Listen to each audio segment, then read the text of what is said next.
To infect its host, a virus must first enter cells at a body surface. Common sites of entry include the mucosal linings of the respiratory, alimentary, and urogenital tracts, the outer surface of the eye, conjunctival membranes or cornea, and the skin. 2 specific cell types in the nose have been identified as likely initial infection points for COVID-19 coronavirus.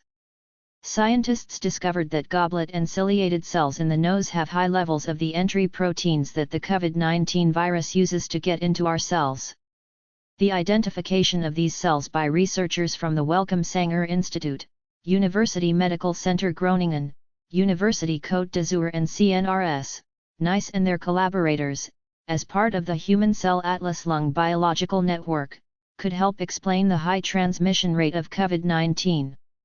Dr. Martijn Nijwegen, from the University Medical Centre Groningen in the Netherlands, said, on behalf of the HCA Lung Biological Network, this is the first time these particular cells in the nose have been associated with COVID-19.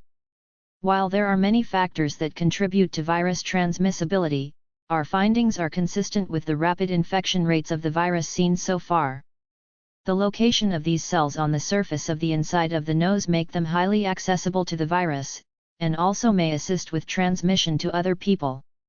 The 2 key entry proteins ACE2 and TMPRSS2 were also found in cells in the cornea of the eye and in the lining of the intestine.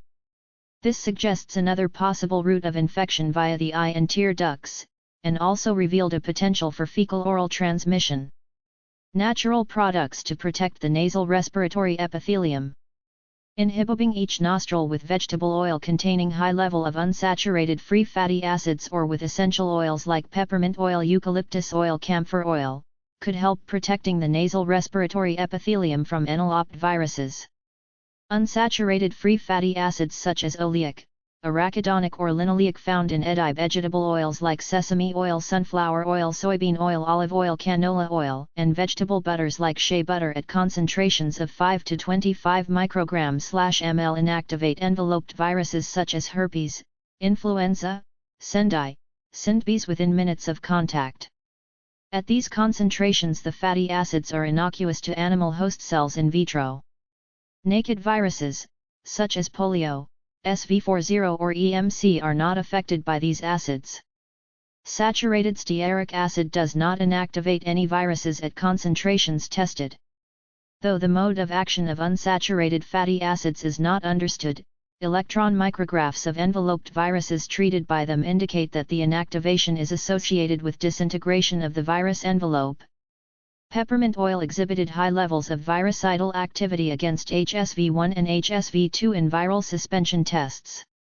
Considering the lipophilic nature of the oil which enables it to penetrate the skin, peppermint oil might be suitable for topical therapeutic use as virucidal agent. Essential oil of star anise as well as phenylpropanoids and sesquiterpenes, for example, transanethol, eugenol, beta-udesmol, farnesol, beta-caryophyllene and beta-caryophyllene oxide, which are present in many essential oils, were examined for their antiviral activity against herpes simplex virus type 1, HSV1, in vitro.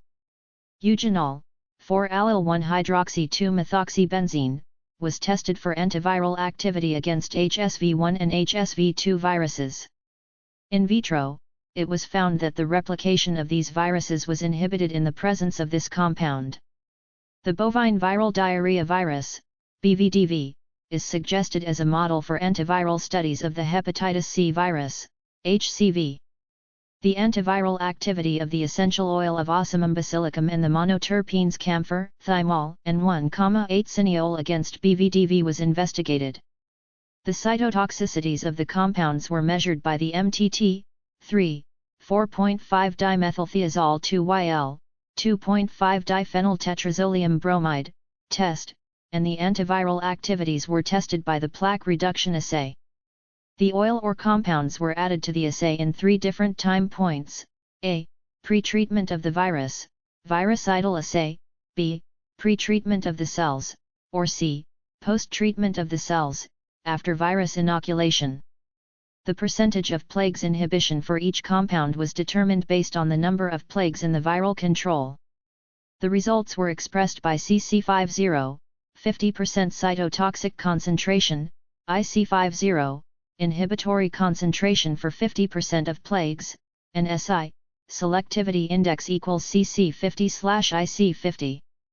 Camphor, CC50 equals 4420.12 gml1, and 1,8 cineol, CC50 equals 2996.10 gml1, showed the lowest cytotoxicities and the best antiviral activities. Camphor SI equals 13.88 and 1,8 cineol SI equals 9.05, in the virucidal assay.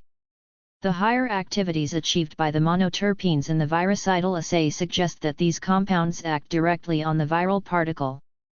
Thyme has a powerful ability to kill off bacteria and viruses and should be taken at first signs of a cold or illness. Thyme contains antiseptic, antiviral, antibacterial, carminative, diaphoretic, and expectorant properties which supports healing throughout the entire body. Thymol exhibited a high selectivity index and seems to be a promising candidate for topical therapeutic application as antiviral agent for treatment of herpetic infections.